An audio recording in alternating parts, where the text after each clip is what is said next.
Вынужденная пауза в проведении строительных работ ввиду эпидситуации привела к смещению графиков по сдаче нескольких социальных объектов.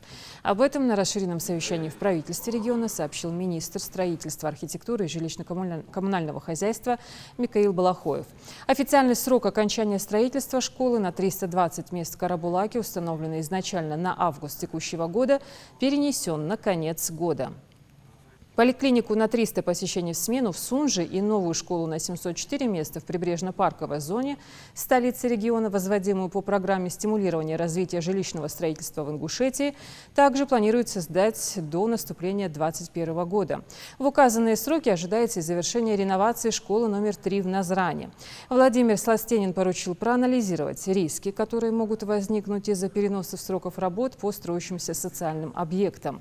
Правительством республики сформирована система контроля за качеством строительства объектов от выделения земельного участка до сдачи объекта в эксплуатацию.